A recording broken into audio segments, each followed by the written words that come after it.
Well, this is, I suppose you could call it Frenetic Friday. Would that be correct, Pat? And we're going to have Absolutely. a short little session here today. Despite the fact that there's many important events happening around the world, we are sandwiched between two of the most important events, yesterday and tomorrow. We'll talk later about that, though. We'll talk, first of all, about a few of the items that are in the news. And one of them that caught my eye was in breaking news IE.ie, that website that gives you breaking news from Ireland. And they have a piece which is headed Boris the Clown. The person who's calling him a clown is Emmanuel Macron. Now, you could expect that from somebody like Trump, opponents of Trump rather than Trump himself. But while the reason this has really got up Macron's nose is that when they confer in person, Boris is all agreeable and, civilized and pleasant. And then he gets out the door and he starts telling the very opposite story and being really clownish and unreasonable and so on. Do you think that have international relations between France and Britain deteriorated because of this and the fishing thing? Absolutely, Jude. Basically, apparently Macron, and I presume it was leaked deliberately. These things. He was talking to his advisors at a private meeting. So when this comes out, somebody leaked it. Then you can always bet your life somebody leaked it for a particular reason. He referred to now. Not only did he describe Boris as a clown, he also referred to him as a knucklehead. And you're, by the way, you're 100% right. He said that. When they were talking in private, Boris was down to earth, reasonable, and made whatever it is, good points and so on.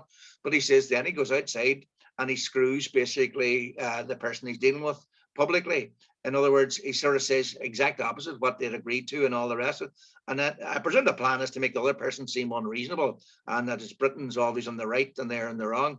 So he's really had enough. And by the way, the other thing, Jude, which is also where he is saying that in recent times, Macron's saying that he's of the opinion that Boris is trying to make France some sort of a kind of a scapegoat for the absolute, he calls it catastrophe that Brexit has become.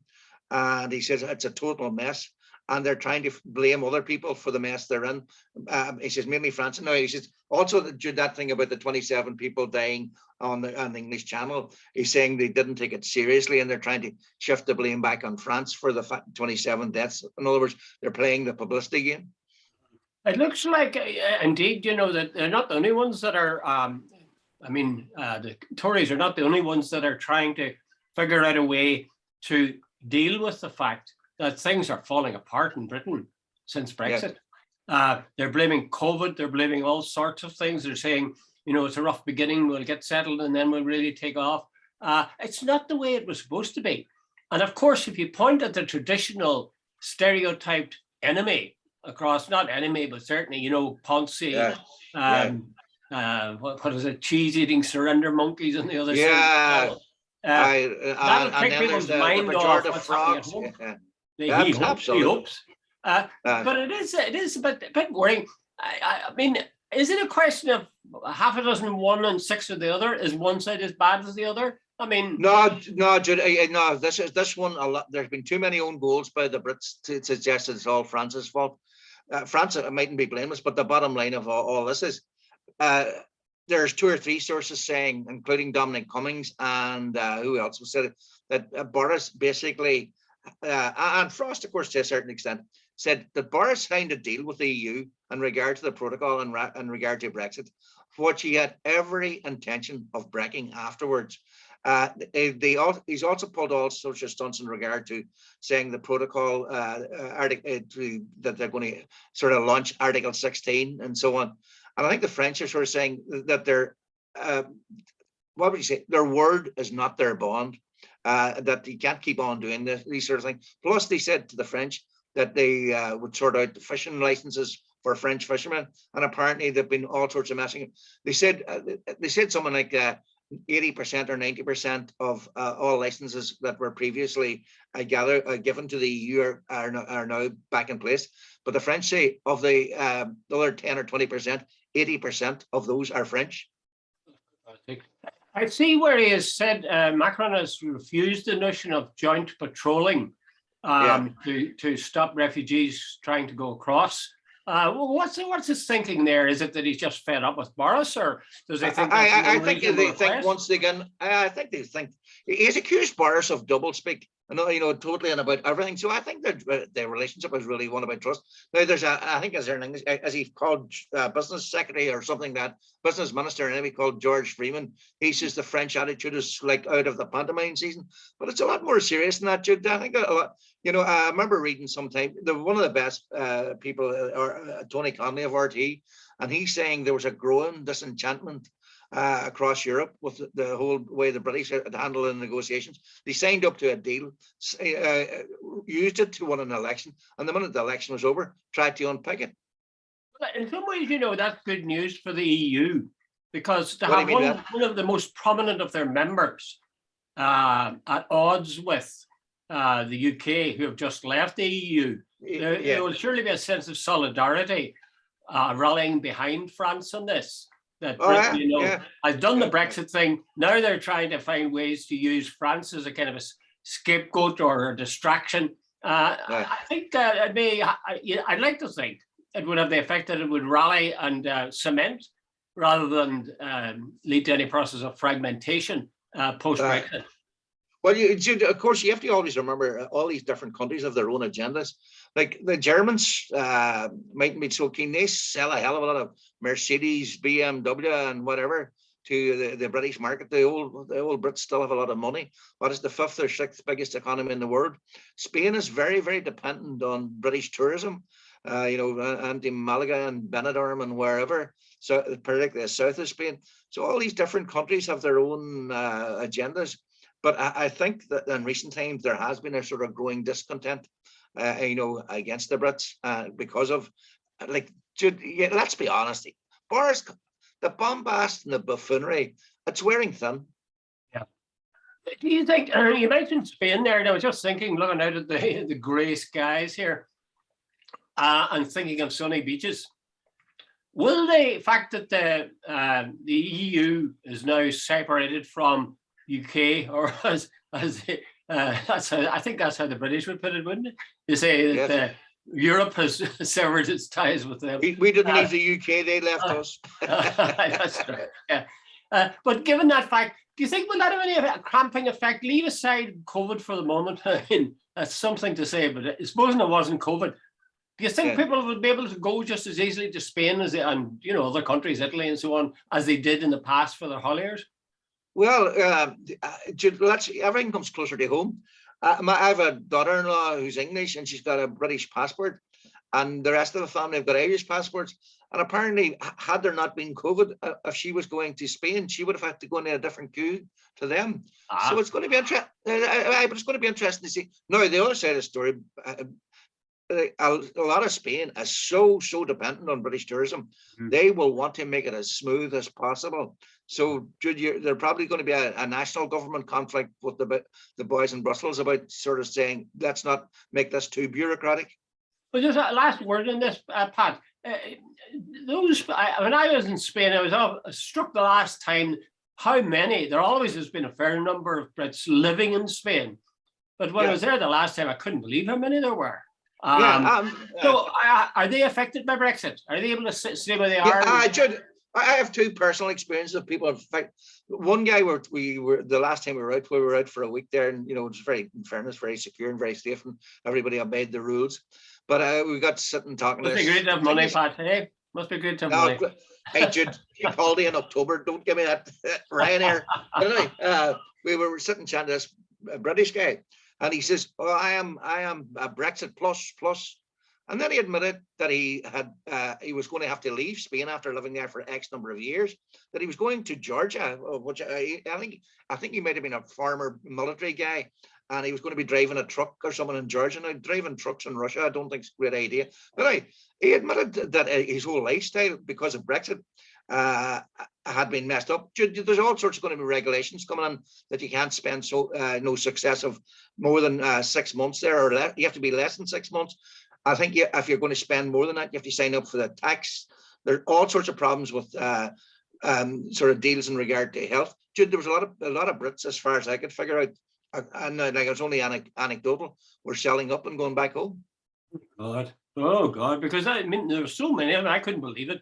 There's all sorts of new developments, and property was very cheap. This is a few years ago, and yeah, any number of people. You'd be walking along the promenade, as it were, and the number of British voices or English voices you could hear was just absolutely amazing. So that will hit. I guess that'll hit Spain pretty hard. But I said I should cheese off the people who thought they'd settled their lives, going to see out their days in a golden glow of warmth and sunshine. Exactly. Okay, let's leave that and move on to another important commentary. This one's from Mary Lou McDonald, and she was in New York, I think it was, speaking to the American Law Society about Ireland, and she said that we're in the she was very, very emotional or evocative. She said we're in the dying days of the division of Ireland, of partition. And she said then further, she said, well, 5 to 10 years. Is she kicking it down the road a wee bit, using dying days as a kind of a sweetener for the fact that it could be 5, could be 10 years, maybe even 15, who knows, Yeah, but look, I think we should get real here. Like, we need discussion sort of on infrastructure, healthcare, housing, whatever else, Jude, even things like tricolours and the constitutional position and all the rest of it.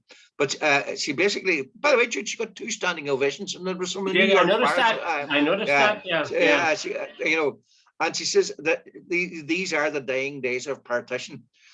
Jude, I honestly believe that with like a seesaw, there's a tipping point. Mm-hmm. I think there for about 10 years we were level. I think the tipping point has arrived. Jude, the demographics, we keep making the same point, but you can't get away from the tipping point of demographics has kicked in. The Brexit has definitely changed attitudes, and there are so many other factors at play now. I think, Jude, I think if I was a unionist, and I can understand, they must be very sort of feel sort of isolated and alone. So I think we shouldn't really sort of dance too much in anybody's head or anything, and we should be generous and fair. But I think the reality is they better get used to the idea that if 50 plus 1% was good enough to maintain the union, 50 plus 1 is good enough for United Ireland, despite what some people seem to suggest. Like Jude, if party esteem is to mean anything, that has to be it. Well, democracy means anything has to be. Yeah. But she keeps talking about now 5 to 10 years. That's a wee bit different from border poll now, which is some of the placards that people are holding up at demonstrations. It does seem maybe that she's saying, oh, well, we'll have to get rid of COVID first and deal with that. We'll have to set up a health system. Do you think that she's feeling she has to reform the South first before she can then? But it's something meshing 2 very different societies. We have 2 police forces, 2 civil services, 2 health services. Economic policy, like the South. Jude, even the last day there, I think several people tried to poo-poo it, but the reality is that the North is actually starting to do quite well because of the protocol, and it's doing better certainly than Scotland and Wales, and in quite a few parts of England. And that's a significant turnaround for Northern Ireland. So, Jude, there's a lot of things that need to get done there, but I think the reality is. Maybe Sinn Féiners are saying, right, we can wait 5 years, don't frighten the horses, the tide's running our way. They seem to be very quiet, actually, by and large, apart from people like Mary Lou, about this notion of a border poll. And I noticed she's speaking to Americans rather than to Irish people. Yeah. I just get a bit worried. 5 years you can bear with, but when people say 5 years to 10 years, that could be 15, 20, 25 years. I think a lot of people will be a bit disappointed with that kind of thinking, because if you leave it to 15, 20 years, I mean, anything could happen. The world could change completely. She was in America, but remember Hume's famous one, or someone, I think it was, he used to say, when Washington speaks, Westminster listens. And he his claim was that basically for years you couldn't get any sort of Brit movement until the Americans came in, and the Brits love this idea. They have a special relationship with the Americans, and they'll do almost anything to keep the Americans on board for a whole variety of reasons: trade, economics, even armaments and so on. It's all sort of part of the same. But anyway, the bottom line is, Jude, Northern Ireland was dragged out of Brexit, out of the EU against its will. That has also been a massive, massive game changer. So, Jude, there's a lot of things coalescing that have changed the dynamics of even 10 years ago. Well, I think there's a general mood, Pat, but I don't see too many concrete actions. I mean, I consider Micheál Martin's thing about having whatever it is, what word did he use for it? New Ireland? Shared someone island. Shared island or something like that. Something like that, yeah. I take that with a pinch of salt, really. And we don't really have any concrete ways of furthering the preparation for a border poll. And I don't see Sinn Féin doing it either. No, Jude, but I think, Jude, I think possibly this last 2 years, we have mentioned it frequently, and a lot of people I meet mention the whole idea of United Ireland is very much on the hot plate now. And I think they want to just cool it down a wee bit now. They've got it out there, and it's and you talk to any unionists or loyalists, it's also big time unity. They see that things have changed, and I think maybe now, just for a wee while, when you get a car up and running, you don't want to sort of a new car type thing. You don't want to overheat it. And I think this might be just a wee sort of leveling off period. Now, you'd see the next elections in March. I think you could see a significant change from then on. Mm-hmm. In the meantime, of course, if what you said at the beginning is true, that the standard of living and sort of trade generally is better in Northern Ireland than it is in Scotland or Wales. If that continues between now and next March, and if we were to have a Sinn Féin victory, that might exactly galvanize people. Some people exactly getting going and doing something concrete, because I mean eventually it has to happen. I mean, you just can't keep going on talking about it like ignoring the fact that the emperor has no clothes. At least I think what Sinn Féin should be doing, and nationalists generally, I mean, SDLP is supposed to be nationalists as well, but I think they should be setting up something or Sinn Féin should be pressing the government to set up something that will actually work in terms of progressing preparation. Citizens Assembly, do whatever you want, but let's see somebody that's doing something in practice rather than making pious aspirations. Yeah, well, do you remember they had I think it was about 2017, and they came up with recommendations. One of which was, by the way, a forum to where people could come together and discuss the whole thing about unity. That still hasn't happened. Aye, and the other problem with that, of course, is that if you're going to just discuss it, it could only become a talking shop. And besides, absolutely. The unionists probably won't come to it anyway. I think it'd be more sensible to set up something in terms of saying, well, let's see, what would need to be done in terms of health, and where would we start with that, and cross-border bodies and so on. Education, would it make sense to have some sort of... Can I cut across you? There's a guy called Paul Gosling, and I was involved with it to a certain extent. Paul has put on the ground floor. He's done a lot of research, and he's put a book out there. He's a former Labour councillor in England many years back, but he spent his life as a sort of a financial journalist, and he's very good on the old statistics, and he's very good at detail. And he's the book, if anybody wants to read it, I know it's a nerd's book, in a sense, but there's also a lot of reading in it. But he's put up all the things about the economics, slantia care in the south, about the NHS, about the education, Bengoa, and all this sort of stuff, and it's all there. It's it's a really serious. If you're talking about building foundations for a strong house, there's the foundations. Well, it's an excellent reference book. I have it, in fact, and I know you're involved in it, and that's why you're praising it so much. No, I'm praising Paul. Paul did the work. Now those are modest, Pat. I'm sure you contributed a considerable amount. But anyway, but that's good. That's good, but that's still just on paper. I still want to see concrete Absolutely. boots on the ground. Anyway, I'll shut up about this and let's have a laugh at the DUP. Okay, the DUP. There's an article by Newton Emerson, who's, of course, the House Unionist in the paper of record, the Irish Times. And the headline for it is DUP making absurd U-turns towards Northern Ireland Protocol landing zone. And what he's saying, I think, is that they at the start, they seemed to accept the fact that the protocol was an okay thing. Then they suddenly started saying, oh, God, I can't have this. I got to get rid of this. The whole withdrawal bill is a load of rubbish. We can't have it under any circumstances. I'm going to have protests of all kinds. And about 200 people turned up. And, my wife was telling me that there was some sort of document signing or people signing their names up to some sort of protest against the protocol. I know. That was last Saturday in the Orange Halls. What? That was last Saturday in the Orange Halls. That's right. Last Saturday. Maybe I'm not following the news closely enough, but I really didn't even notice that happening.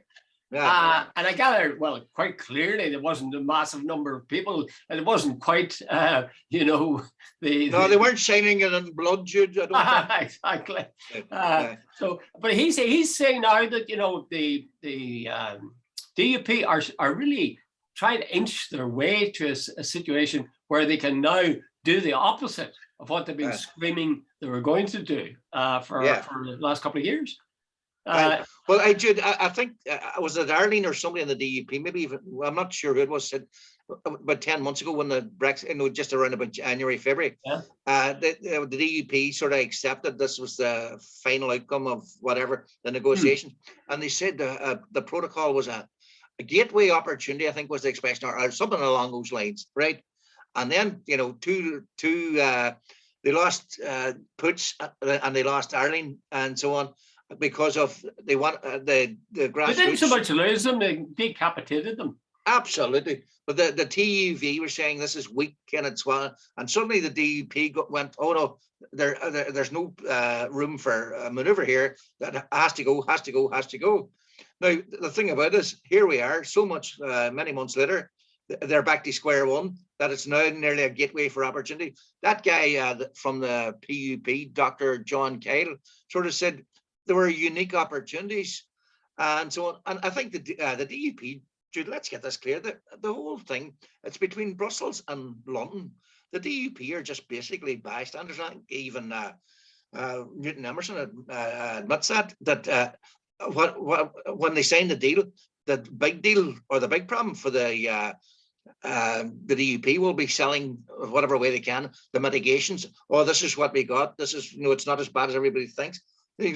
I don't think Johnson's going to screw half of England to keep a couple of unions in Northern Ireland happy. Oh, I don't know. I wouldn't think so. It may also be due to the fact, maybe this is a sign of it really, rather than a reaction by the DUP. But I saw a poll the other day which was talking, I didn't understand it at first. I got my wife to explain it to me. I think it was a Lucid Talk poll, and it was the popularity of leaders. Oh, actually, it was also showed the unpopularity of leaders. That's what it was. And the big red columns, it was one of these, I forget what the name for them are. Is it a bar graph or whatever? Bar chart. I didn't understand it at first. I thought, oh God, it's pretty ordinary. And then I looked, and there beside the leader of the UUP, the bar was way up high. And so he was a guy who was easily leading the field in terms of approval as a leader. Yeah. And Jim Allister and other people were really down again. So I suspect that the DUP thought it was on the right flank that they were going to pay, and most of us thought the same thing because so many people flooded to the TUV. Yeah. So they knew that the UUP on the left, soft left, was a danger, but the big danger seemed to come from the right. But that ain't so, according to this graph. The people to be afraid of are the UUP, and I can see that because the UUP/Alliance should be the area that the DUP should be worrying about. I would have thought. Yeah. They all jumped on that Jim Alistair boat. In fact, it nearly looked like capsizing for a while. There were so many looking to get on it, but that seems to have that doesn't seem to be working anymore. And Jude, let's be honest. Jim Alistair took a high-profile legal case, and he looks like he's losing in that. Britain hasn't paid what was that? That was something to do with about the Act of Union and yeah, I remember that. Yes. That having the protocol clash. And I think the judge sort of, I'm not over the detail on this, but basically I think the judge said that the sovereign government, because we don't have a written constitution, any deal signed by the government outweighs the previous, something like that. Anyway, but the bottom line, Jude, let's get this clear, is I think most moderate people in Northern Ireland, both nationalists and unionists, are sort of saying, look, the protocol's here to stay.